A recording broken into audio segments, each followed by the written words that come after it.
कीर्ति मंदिर, बहुत सुंदर मंदिर। कृपालू जी महाराज का जिस तरीके का मंदिर वृंदावन में प्रेम मंदिर है, लगभग उसी प्रकार का ये मंदिर कृपालू जी महाराज का मंदिर। बड़े सुंदर अंदर स्वरूप है, परंतु अंदर फोटो लेना अलाउ नहीं है, इसलिए आपसे बाहर का इसलिए मंदिर के दर्शन हो रहे हैं।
राधे राधे राधे राधे राधे,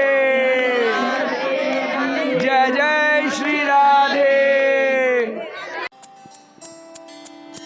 श्री राधा रानी के बरसाना महल बड़ा सुंदर भव्य, और राधा रानी के मंदिर की ओर जाते हुए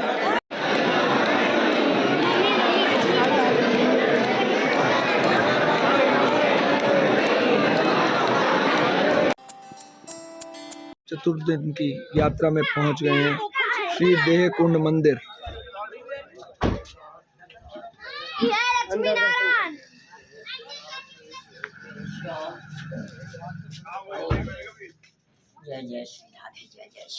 जय हो लक्ष्मी नारायण भगवान की जय हो। जय श्री लक्ष्मी नारायण महाराज, जय हो ठाकुर जी महाराज की जय हो। जय हो बांके बिहारी लाल की। ये तुलादान 1 तुला में नारद जी हैं। दर्शन करते हो पर्वत के, इस पर्वत का नाम है अटोर पर्वत। इससे अगले पर्वत के ऊपर ठाकुर जी गौ चराने के लिए आए, गौओं को चुगने के लिए छोड़ दिया, ललता जी को बुलाया। ललता जी ने आज्ञा मांगी ठाकुर जी से कि प्रभु बताइए किस लिए बुलाया। बोले लीला आपसे शुरू करनी है। अष्ट सखियों में सबसे बड़ी सखी हो, प्रधान सखी हो, यहाँ तक कि राधा रानी की गुरु भी ललता जी है। अच्छा, इसलिए लीला आपसे शुरू करनी। बोले ठीक है प्रभु। तो शायद आपने एक बार सुना होगा, कई बार कथाओं में आता है कि वृंदावन में केवल तुलसी हुआ करती थी तो नाम वृंदावन पड़ा। तो ठीक उसी प्रकार से उस पर्वत पर केवल मेहंदी हुआ करती थी उस समय। ठाकुर जी ने कुछ मेहंदी के पत्ते तोड़े, पत्थर पे पीस दिया और कुछ खिलौने बनाए पत्थर के ऊपर। यदि वही खिलौने जमीन पे बनाए होते तो मेहंदी का पानी जो है मिट्टी पी गई होती, खिलौना तैयार हो गया होता। लेकिन ठाकुर जी ने तो लीला करनी है, इसलिए वो पत्थर पानी नहीं पीता, इसलिए वो खिलौने पे खड़े। तो यहाँ बड़ा सुंदर प्रश्न किया है किशोरी जी ने, ध्यान देना। गोविंद, ये आपकी कौन सी लीला है जो आपके हाथ के बनाए हुए खिलौने जो बिखर जाए उनको संभालने वाला गोविंद 3 लोक में कौन? इतना सुंदर प्रश्न। अब यहाँ प्रश्न उठता है कि वो खिलौने कौन थे जो गोविंद ने बनाए, जानते हो? आगे वाले बैठ जाओ। राधे राधे राधे राधे। बड़ा सुंदर, हम आप ही तो है। वो खिलौने कौन थे जो बिखर गए? जो इनके श्री चरणों से हट करके पाप कर्म में लिप्त हो गया है वो खिलौना श्री राधे राधे। कितना मेरे गोविंद ने उस पत्थर का नाम रख दिया चित्र विचित्र शिला। दर्शन मौजूद है यहाँ नहीं, महाराज जी दर्शन कराएंगे आपको। चित्र विचित्र शिला नाम रख दिया। इसके पश्चात मेरे गोविंद की दृष्टि पड़ी किशोरी जी के चरणों पर, क्या देखा कि मेहंदी के पानी में मेरी किशोरी जी के चरणों की आलता धो डाली। दूसरा नाम रखा मेरे गोविंद ने आलता पहाड़ी। मेहंदी चिकनी होती है, ठाकुर जी चलने लगे, सखियां चलने लगी, फिसल गए। तीसरा नाम रखा ग्वालाओं ने फिसलनी से ला। दर्शन मौजूद है ना। इन सब लीलाओं के दर्शन ठाकुर जी के जो है ब्रह्मा जी छुप करके कर रहे थे, और ब्रह्मा जी का विचार था कि मुझे कोई नहीं देख रहा है और मैं निर्विघ्न मेरे गोविंद की लीला के दर्शन करता हूँ। लेकिन क्या ये संभव है मेरे गोविंद की नजरों से कोई बच जाए? ऐसा तो संभव नहीं। मेरे गोविंद ने ब्रह्मा जी के दर्शन किए, ब्रह्मा जी ने गोविंद के दर्शन किए। गोविंद ने जैसे ही प्रणाम किया है मेरे गोविंद ने ब्रह्मा जी को, तो गोविंद की मणि माला गिर गई। माणिक शिला के वहां दर्शन मौजूद है। ब्रह्मा जी ने पुष्कर जी को बुलाया, पुष्कर जी से जल लिया, मेरे गोविंद के चरण धोए, चरणामृत पान किया, ब्रह्मलोक चले। पुष्कर जी के वहां दर्शन मौजूद है। सारी लीलाओं के दर्शन है। किशोरी जी ने फिर आग्रह किया मेरे गोविंद को, गोविंद अब तो लीला हो गई होगी, अब तो प्रस्थान करें। बोले नहीं, अब तो दोपहर का समय है, हमारे प्रसाद का समय है। किशोरी जी हमें भूख लगी है। गोविंद ये आपके राजमहल की किचन नहीं है महाराज, रसोई नहीं है जो मैं आपको 56 भोग बना दूं। किसी देवी देवता के 56 भोग नहीं लगते, केवल ठाकुर जी के अलावा, क्योंकि ये शब्द मेरी किशोरी जी के मुख से निकला कि मैं आपको 56, इसलिए यहाँ 56 कटोरे भगवान ने दूध पिया। अब यहाँ प्रश्न उठता है, पीने वाला एक, निकालने वाला एक, तो एक ही कटोरी में 56 बार पी सकते थे, गिनती तब भी पूरी हो जाती। लेकिन मेरे गोविंद ने अलग अलग कटोरे लिए। क्यों? ये हमारे आपके लिए सिखाने के लिए। क्या आपने कभी अभिषेक के दर्शन किए होंगे ठाकुर जी के? सबसे प्रथम अभिषेक कच्चे दूध से होता है मेरे गोविंद का। यानी दूध एक रतन है, और हम आप ये गलती करते हैं घरों में। ध्यान देना, ज्यादातर आपके डिपार्टमेंट का ये ध्यान देने वाले बात। बच्चा रोया, भूख लगी है, बेटा दूध में, गिलास में, दूधी में जो भी है दूध डाला, बच्चे को पिलाया, अभी पेट नहीं भरा, थोड़ा बेटा इसमें और डाल दूध, दोबारा उसी में डाल दिया, बच्चे को पिला दिया। यानी झूठे पात्र में दूध पिलाना। इसका फैक्ट क्या है? बच्चे की बुद्धि का विकास रुक जाता है। कच्चे झूठे पात्र में कभी दूध को नहीं डालना चाहिए। इसलिए भगवान ने कटोरे अलग अलग लिए। 56 कटोरे में भगवान ने दूध पिया। 56 कटोरे के दर्शन वहां मौजूद है। इसके पश्चात फिर किशोरी जी ने आग्रह किया, बोले प्रभु अब तो चले। बोले नहीं, अभी मुख्य लीला बाकी है। 56 कटोरे की लीला तो किशोरी जी आपने कराई है। मेरा विचार नहीं था, ठाकुर जी कहते मेरा विचार नहीं था, आपने कराई। बोले आपकी क्या लीला है? बोले ललता जी के साथ हम विवाह करेंगे। अब ललता जी के साथ विवाह होता है। इस लीला में मेरे गोविंद की उम्र है मात्र 22 दिन, ललता जी की उम्र है मात्र 7 दिन, राधा रानी की उम्र है मात्र 5 दिन। अब ऐसी बाल लीला में कोई सीनियर ब्राह्मण नहीं आएगा, बुजुर्ग ब्राह्मण नहीं आएगा, क्योंकि बच्चों का खेल है। ग्वालों के बीच में 2 ब्राह्मण बच्चे थे। उन ब्राह्मण बच्चों ने मिलकर के भगवान का विवाह कराया। तब से लेकर के आज तक भी हम 2 लोग ब्राह्मण जो है भगवान का विवाह कराने जाते हैं, और वो ब्राह्मण बच्चे हमारे पूर्वज थे। आज संतों की, ब्राह्मणों की कृपा से 40 साल से भगवान का विवाह मैं स्वयं करा रहा हूँ। श्री राधे राधे। और प्रूफ आपको दिखाता हूँ, पीछे फोटो में जो आप लिखित देख रहे हो, इस लिखित की उम्र है 450 वर्ष। इससे पुरानी भी मेरे पास रखी है, उसका मुझे भी नहीं पता कितनी पुरानी। ये 450 वर्ष है। ये फोटो में ही नहीं, इसका साक्षात दर्शन भी होता है साल में 1 दिन 2 घंटे के लिए। वो तिथि कथा में आएगी। इस कुंड को 3 वरदान मिले हैं जिसमें आपका लाभ है, कथा में आएगा। अब मेरे गोविंद का विवाह हुआ, डोली नंद द्वारे पहुंची।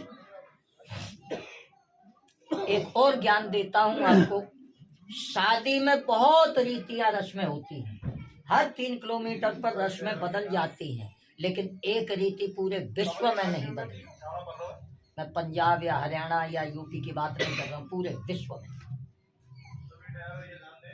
पता सबको है, खाली ध्यान देने वाली बात है। मेरे गोविंद का विवाह हुआ आलता पहाड़ी पर, ललता जी का जन्म है इस पहाड़ी पर। तो ठाकुर जी फेरे डाल करके यहाँ ललता जी को लेकर के आए, देव पूजन किया, उसके बाद डोली विदा हुई। ठीक उसी प्रकार से आप लोग मैरिज होम में या किसी भी स्थान पर जो है, क्योंकि अब घरों में इतनी व्यवस्था नहीं है, छोटी जगह है, इसलिए कन्या की डोली दरवाजे से करनी चाहिए, फेरे कहीं भी डालो। इसलिए ठाकुर जी ललता जी को यहाँ लेकर के आए और यहाँ से डोली विदा हुई, और ये रस्म आज भी नहीं बदली। फेरों के बाद कन्या की सीधी डोली विदाई नहीं होती, माताएं दूल्हे दुल्हन को अंदर कमरे में ले जाती हैं, किसी देवता का पूजन होता है और उसके बाद जो है डोली विदा होती है। हमारे ब्रज में तो एक मजाक भी है इस बात को लेकर के, जब दूल्हे दुल्हन को अंदर ले जाते हैं ना, तो बराबर के लड़के कहते हैं, छोरा या बतासे मत खा ली जो नहीं लुगाई ते दब के रे वो। राधे राधे। ये रीति विश्व में जो है। मेरे गोविंद की डोली जो है ललता जी की वहां पहुंची, यशोदा माँ का दरवाजा बंद है, किसी काम में अंदर लगी हुई। मेरे गोविंद ने दरवाजा खटखटाया, आवाज लगाई, मैया देख मैं क्या चीज लाया हूँ। यशोदा माँ ने सोचा बच्चे हैं, कोई हीरा जवाहरात तो नहीं लाए होंगे, कोई खाने पीने की चीज मिल गई होगी, बेटा बांटो खाओ। अब माल खजाना दुनिया का बटा, लेकिन घरवाली आज तक नहीं बटी। लेकिन मेरे गोविंद की घरवाली बट गई। भगवान घबराए, इस कुंड पर लेकर के आ गए। सामने कुंड है, इस कुंड का नाम था कृष्ण अवतार से पहले देव कुंड। 33 कोटि देवता यहाँ स्नान के लिए आते हैं। ठीक दोपहर के 12 बजे इसमें दूध की धार आसमान से आती है, ध्यान रखना। तो शायद मेरी कोई तो शंका का समाधान करेगा, लेकिन कोई देवता सामने नहीं आया। मेरे गोविंद ने ललता जी को कह दिया, आप ब्राह्मण बच्चों के साथ जाइए। अब ललता जी रोने लगी, प्रभु विवाह तो हमारा आपके साथ हुआ है, ब्राह्मण बच्चों के साथ क्यों?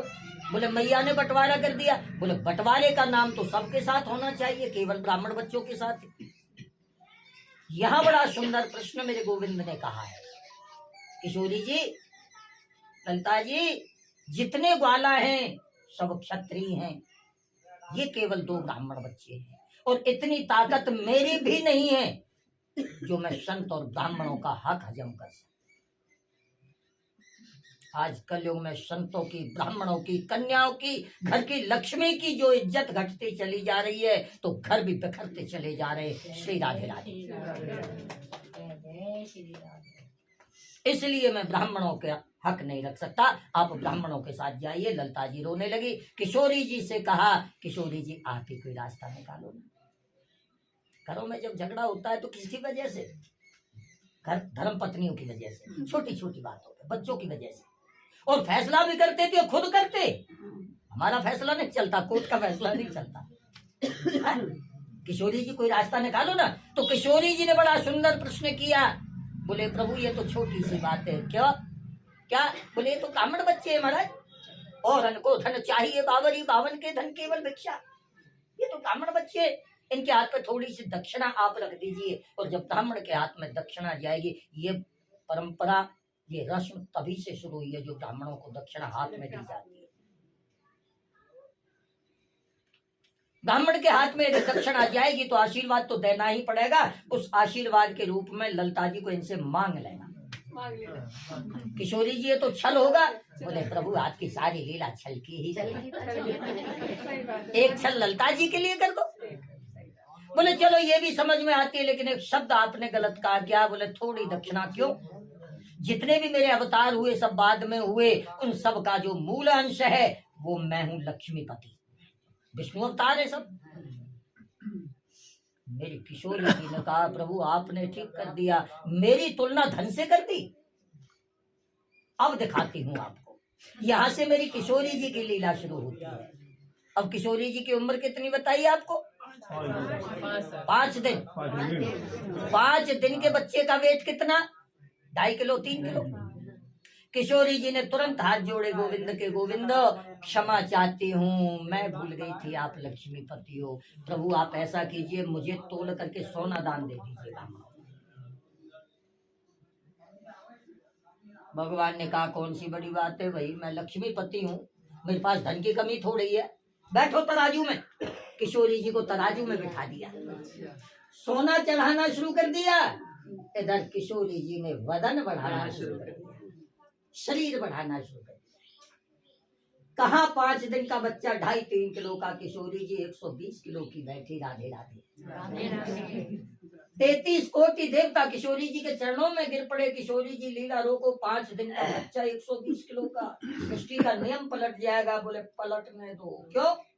बोले आपके जो गोविंद है ना, ये लक्ष्मीपति है, इनके पास कमी नहीं है, चढ़ाने दो जितना चढ़ाते। मेरे गोविंद के कान में गया, मेरे गोविंद भी नतमस्तक हो गए। किशोरी जी मैं लक्ष्मीपति ही तो हूँ, लक्ष्मी तो स्वयं आप हो। श्री राधे राधे। धन तो आपका है।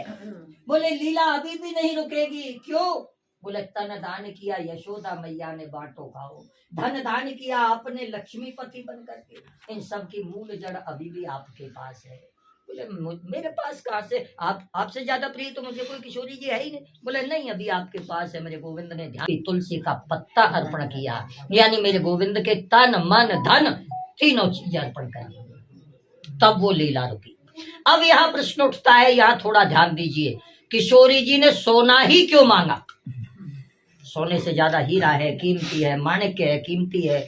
और मेरे गोविंद जो है सामर्थ्यवान भी है, मांगती तो मिलता। सोना ही क्यों मांगा? नहीं। शास्त्र में शरीर की और सोने की तुलना बराबर की है। हाड़ जरे जैसे लाहो की लकड़ी, केस जरे जैसे घासा, सोने जैसी काया जर गई, सोने जैसी काया जर गई, कोई न आयो पासा रे मन फूला फूला, फिरे जगत में कैसा नाता।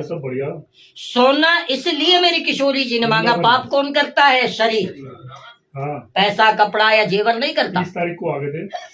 तो गति किसकी होनी चाहिए? शरीर की। तो यहाँ जो लीला की है किशोरी जी ने, वो इसलिए की है। फिर बात करता हूं। यहाँ सोना दान करने से शरीर की गति होती है, इसलिए किशोरी जी ने सोना मांगा। वो 120 किलो सोना यहाँ ब्राह्मणों में दान किया। तब इस कुंड का देव कुंड से देह कुंड नाम रखा मेरे गोविंद ने, और 3 वरदान दिए। ये 3 वरदान ध्यान से सुनना।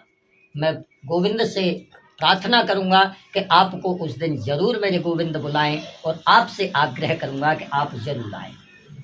कौन से दिन है? कि भादो शुक्ला द्वादशी, देह कुंड में नहाए, तरन जन्म के पाप ही दर्शन ही ते जाए। पहला वरदान, भादो शुक्ला द्वादशी को जो इस कुंड के दर्शन कर लेता है, 3 जन्म के पाप धुल जाते हैं। छोटा वरदान नहीं है, 3 जन्म के। दूसरा वरदान, भादो शुक्ला द्वादशी को जो इस कुंड में स्नान कर लेता है, नहा लेता है, शरीर की सभी बीमारियां, संस्कृत में विकार कहते हैं, विकार धुल जाते हैं, बीमारियां धुल जाती हैं। और तीसरा वरदान, ये तुला दान उसी दिन हुआ था, भादो शुक्ला द्वादशी। इसलिए भादो शुक्ला द्वादशी को जो यहाँ आकर के स्वर्ण दान करता है, कराने वाले सब 12 महीने कराते, लेकिन जो मुख्य दिन है वो भादो शुक्ला द्वादशी। जो उस दिन आकर के यहाँ स्वर्ण दान करता है, सोना दान करता है, उसके जीवन मृत्यु का चक्र समाप्त करके मैं अपने चरणों में स्थान दूंगा। ये तीसरा वरदान मेरे गोविंद ने दिया। एक दिन आने से आपको 4 फल मिलेंगे, 3 वरदानों का फल। चौथा, उसी दिन ललता जी का विवाह आलता पाठ। तो महाराज जी ने भी बताई, ये वो कुंड है जिसका आप दर्शन कर रहे हैं। आ जाओ, दर्शन करके परिक्रमा लगा के तब जाओ। इनका प्रसाद है, आ जाओ। देव बिहारी जी मंदिर, ले बेटा। ये प्रेम सरोवर बरसाना में। प्राचीन मंदिर श्री आशीश्वर महादेव, ब्रजमंडल के बड़े प्रतिष्ठित भगवान भोलेनाथ। आइए बाबा के दर्शन कराते हैं। ले आए तो बढ़िया किया। बोल शंकर भगवान की, बोल महादेव की, आशीश्वर महादेव की। देखकर चला करो ना। भगवान भोलेनाथ की जय, आशीश्वर महादेव। ये वो महादेव प्रसिद्ध पीठ है। जब भगवान शंकर कृष्ण जी के दर्शन करने के लिए नंद गांव पहुँचे और यशोदा मैया ने मना कर दिया कि मेरा लल्ला इसको तुम्हें देख कर डर जाएगा, तो भगवान भोलेनाथ ने इस स्थान पर अपना आसन जमा लिया और बैठ गए कि मैया जब तक तुम दर्शन नहीं दोगी, मुझे अपने लल्ला को देखने नहीं दोगी, तब तक मैं यहाँ आसन जमा के बैठा रहूँगा। और इसलिए इसका नाम आशीश्वर महादेव है। और आप सब इसके दर्शन करिए, पुण्य के भागी बनिए। और आज के समय में बड़ा प्रतिष्ठित ये मंदिर है। मान्यता है कि आज भी यहाँ भोलेनाथ विराजते हैं। आशीश्वर महादेव। कदम टेर पर अब हम लोग पहुँच गए हैं। आगे सब आगे जय जय राधा रानी की जय, कृष्ण बलराम की जय। इस स्थान का नाम टेर कदम। टेर मतलब आवाज लगाना। ठाकुर जी कदम पेड़ के ऊपर चढ़ के बांसुरी से सबको टेर लगाते, इसीलिए इस स्थान का नाम टेर कदम। ये कृष्ण भगवान की गोचारण भूमि है। कृष्ण भगवान पहले इस स्थान से गोचारण लीला शुरुआत किए। तो उनके 9 लाख गाय है। तो सुबह जब 9 लाख गाय लेके यहाँ पे आए, देखा है कोई ग्वाल वाल नहीं है, तो सब ग्वाल वालों के लिए बांसुरी से टेर लगाते हैं। तो सब ग्वाल वाल चले आते। आने के समय सबको मम्मी दोपहर की भोजन पानी पोटली बांध के दे देते। सब पोटली इसे झाड़ में टांग के रखते हैं। उसी समय की पैर रही है ठाकुर जी की सेवा के लिए। सब पैर ऐसे नीचे झुके हुए। जब दोपहर में ठाकुर जी को भोग लगते तो सब ग्वाल वालों के साथ ये पेड़ के नीचे बैठ के भोजन करते। और शाम के समय कदम पेड़ के ऊपर चढ़ के गायों को बुलाते। गायों के नाम है कारी, कुमर, धरी, दुमर, लाल गुलाबी, चटकन, मटकन, यो मतलब सब गाय आ जाओ। तो गाय सब चले आते, सबको लेके घर चले जाते। भीतर तस्वीर में एक बाबा है, इनका नाम है रूप गोस्वामी। 500 साल पहले ये पेड़ के नीचे बैठ के भजन करते हैं और मोहम्मद जप करते रहते। हरे कृष्ण कृष्ण कृष्ण हरे हरे, हरे राम राम राम हरे। उनके एक बड़े भाई, उनका नाम है सनातन गोस्वामी। नंदगांव में भजन करते हैं। एक दिन मिलने के लिए आए तो वो लोग भजन के बारे में बातचीत करते करते दोपहर हो गया। उन्होंने सोच रहे बड़े भाई परम वैष्णव है, मेरे पास आए दोपहर में, मेरे पास तो कुछ नहीं है, भिक्षा का सूखा रोटी है, मैं भैया को कैसे खिलाऊं? थोड़ी खीर होते तो अच्छा होता, लेकिन चावल चीनी दूध कुछ नहीं है जो बना करके खिलाए। भक्तों की इच्छा पूरी करने के लिए साक्षात राधा रानी अपना हाथ से खीर बना के लेके आए। इसीलिए यहाँ पे रोज खीर भोग लगते। कोई भी ये कथा सुनते सबको हाथ हाथ में खीर प्रसाद देते। जय जय राधा रानी की जय।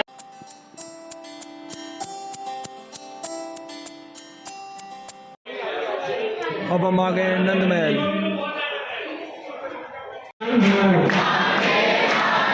राधे राधे राधे राधे राधे।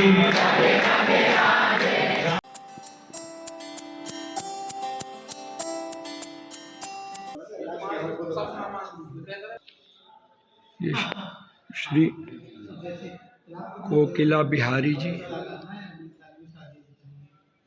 बहुत सुंदर स्वरूप ठाकुर जी का। कोकिला बिहारी जी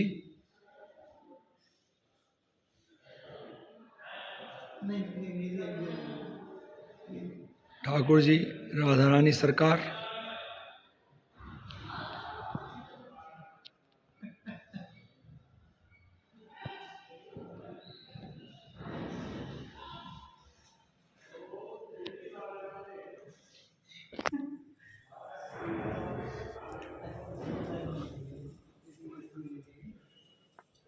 ये श्री ठाकुर जी महाराज, श्री ठाकुर महाराज।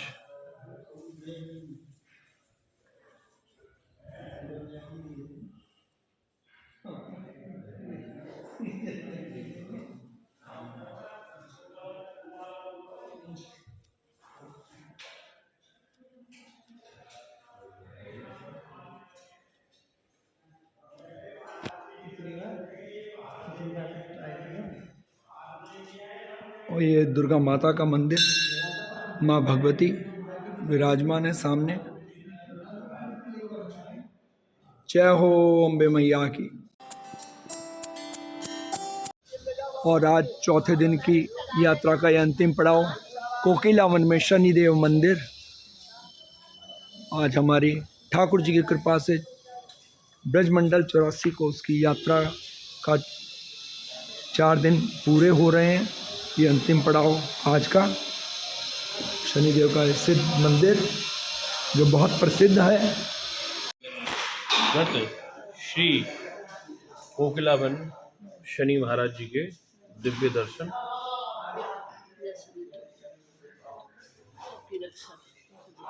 बोलिए शनिदेव महाराज की